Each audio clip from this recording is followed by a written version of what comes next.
ምዕራፍ 40 ወደ ባቢሎን በተማረኩት በኢየሩሳሌምና በይሁዳ ምርኮኞች መካከል የዘበኞች አለቃ ናቡዘረዳን በሰንሰለት አስሮ በወሰደው ጊዜ ከራማ ከለቀቀው በኋላ ከእግዚአብሔር ዘንድ ወደ ኤርምያስ የመጣ ቃል ይህ ነው። የዘበኞቹም አለቃ ኤርምያስን ወሰደው፣ እንዲህም አለው፣ አምላክህ እግዚአብሔር ይህን ክፉ ነገር በዚህ ስፍራ ላይ ተናገረ። እግዚአብሔርም አመጣው፣ እንደ ተናገረውም አደረገ። በእግዚአብሔርም ላይ ኃጢአት ሰርታችኋልና ቃሉንም አልሰማችሁምና ይህ ነገር ሆነባችሁ። አሁንም እንሆ በእጅህ ካለችው ሰንሰለት ዛሬ ፈታሁህ። ከእኔ ጋር ወደ ባቢሎን መምጣት መልካም መስሎ ቢታይህ ና፣ እኔም በመልካም አይሃለሁ። ከእኔ ጋር ወደ ባቢሎን መምጣት መልካም መስሎ ባይታይህ ግን ተቀመጥ፣ እነሆ አገሪቱ ሁሉ በፊት ናት። ትሄድ ዘንድ መልካም መስሎ ወደሚታይ ደስ ወደሚያሰኝም ስፍራ ሂድ። እርሱም ገና ሳይመለስ የባቢሎን ንጉሥ በይሁዳ ከተሞች ላይ ወደ ሾመው ወደ ሳፋን ልጅ ወደ አኪቃም ልጅ ወደ ጎዶልያስ ተመለስ፣ ከእርሱም ጋር በሕዝቡ መካከል ተቀመጥ፣ ወይም ትሄድ ዘንድ ደስ ወደሚያሰኝ ስፍራ ሂድ አለው። የዘበኞቹም አለቃ ስንቅና ስጦታ ሰጥቶ አሰናበተው። ኤርምያስም የአኪቃም ልጅ ጎዶልያስ ወዳለበት ወደ ምጽጳ ሄደ። ከእርሱም ጋር በአገር ውስጥ በቀሩት ሕዝብ መካከል ተቀመጠ።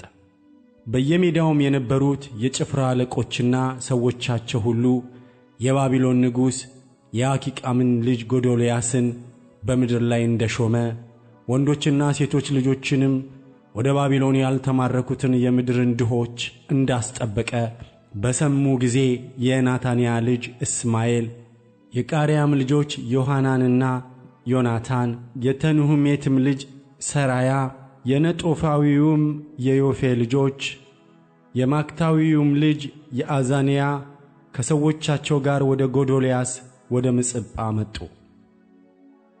የሳፋንም ልጅ የአኪቃም ልጅ ጎዶልያስ ለእነርሱና ለሰዎቻቸው እንዲህ ብሎ ማለ፣ ለከለዳውያን ትገዙ ዘንድ አትፍሩ፣ በምድር ተቀመጡ፣ ለባቢሎንም ንጉሥ ተገዙ፣ መልካምም ይሆንላችኋል።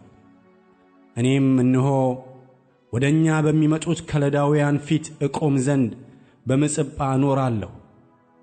እናንተ ግን ወይንንና የበጋ ፍሬ ዘይትንም አከማቹ፣ በየዕቃችሁም ውስጥ ክተቱ፣ በያዛችኋቸውም ከተሞቻችሁ ተቀመጡ።